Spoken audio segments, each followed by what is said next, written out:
Job, Novel of a Simple Man, by Joseph Roth, translated and read by Leon Stevens.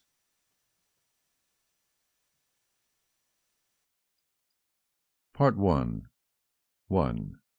Many years ago, a man named Mendel Singer lived in Zuchthof.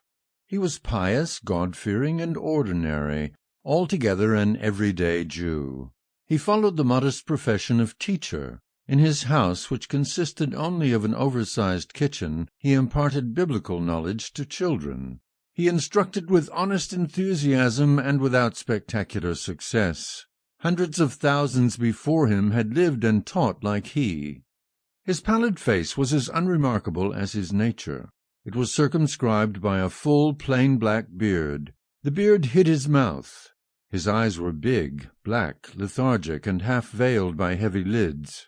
A cap of black silk rep, a fabric that cheap unfashionable ties are sometimes made from, sat on his head.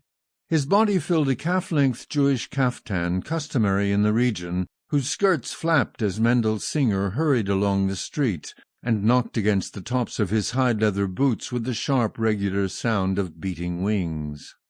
Singer seemed to have little time and nothing but pressing obligations. Indeed, his life was a constant trial and even at times a torment. He had a wife and 3 children to clothe and feed. She was pregnant with a 4th. God had lent his loins fruitfulness, his heart serenity, and his hands poverty. They had no gold to weigh and no banknotes to count. Nevertheless, his life ran along steadily, like a poor little stream between meagre banks.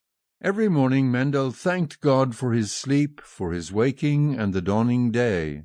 When the sun went down, he prayed once again. When the first stars sparkled forth, he prayed a 3rd time. And before he lay down to sleep, he whispered a hurried prayer with tired but zealous lips. His sleep was dreamless. His conscience was clean. His soul was chaste. There was nothing he need repent, and nothing he had coveted. He loved his wife and revelled in her flesh. With healthy hunger he quickly downed his meals. He beat his 2 small sons, Jonas and Shemariah, for their disobedience. But he often caressed the youngest, his daughter Miriam. She had his black hair and his dark, soft, lethargic eyes. Her limbs were delicate, her joints fragile, a young gazelle. He instructed 12 6-year-old children in reading and memorizing the Bible. Each of the 12 brought him 20 kopecks every Friday. This was Mendel Singer's sole income. He was only 30 years old, but his prospects of earning more were slim, perhaps entirely non-existent. As the pupils grew older, they went to other, more learned teachers. The cost of living increased from year to year. Harvests were ever poorer. Carrots dwindled, eggs became hollow, potatoes frozen, soups watery, carp thin and pike short, ducks lean, geese tough, and hens a shadow. Thus Deborah, Mendel Singer's wife, sounded her complaints. She was a female. At times the devil got into her. She looked askance at the goods of the well-to-do and envied merchants their gain. In her eyes Mendel Singer was much too humble. She reproached him for the children, her pregnancy, inflation, his slender fees, and often even the bad weather. On Fridays she polished the floor till it turned yellow as saffron. Her broad shoulders lifted and fell in a regular rhythm. Her strong hands rubbed every single floorboard length and breadth, and her nails dug into the joists and cavities between the floorboards and scratched out black grime, which water slopped from the bucket washed away entirely. Like a broad, colossal mountain range in motion, she crawled about the bare, blue-washed room.